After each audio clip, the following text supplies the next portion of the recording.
Section 5. How streets are built. We'll take a look at how streets are built and how they affect the function of our communities. The pedestrian-style block is a central element of the traditional community street pattern. Before World War II, streets were usually built to intersect with one another at regular intervals to form an interconnected network made up of individual blocks. In the mountains or areas with geographic constraints, such as rivers, the block pattern may be less regular. Streets were also built with sidewalks and crosswalks so pedestrians were on equal footing with cars and trolleys. The photo seen here is of the 800 block of Market Street in Wilmington in 1971.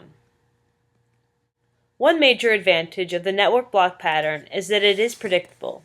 In towns, drivers know where to expect to see other cars, cyclists and pedestrians know where they are supposed to be and have an expectation of safety if they travel there.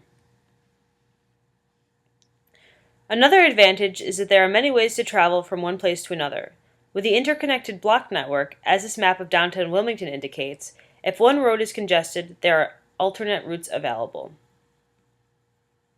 Landscaping with large canopy trees was an important element in street design and construction in the early 20th century, as can be seen in this picture.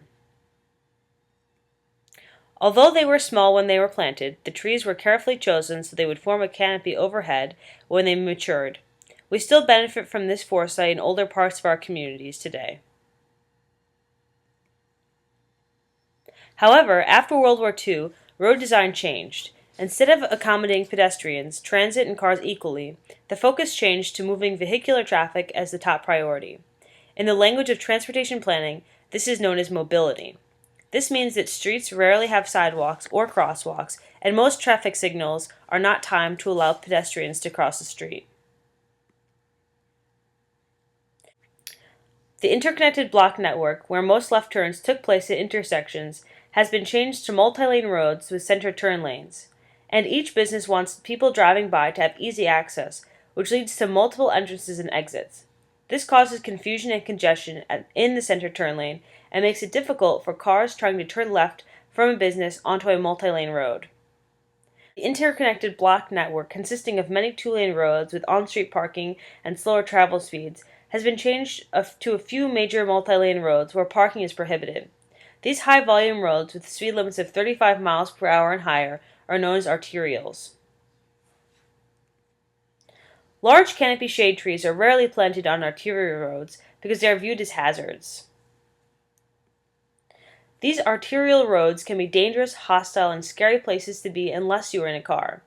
This means that even for the shortest trips, just across the street or next door, being in a vehicle is a necessity. In his book, Save Our Land, Save Our Towns, author Thomas Hilton talks about how daily trips consist of driving from one parking lot to another. With all these changes in road design, it can be dangerous, inconvenient, and unpleasant to travel to most places unless you are driving.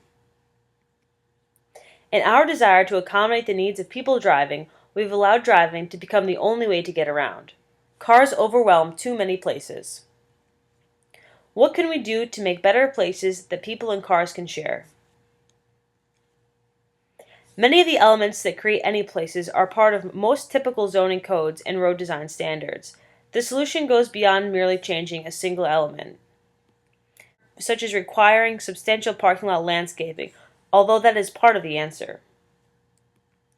It's going to take a lot of changes to the way we design our buildings, how we place our buildings on streets, and how we design and landscape our trees and public spaces in order for us to create better places.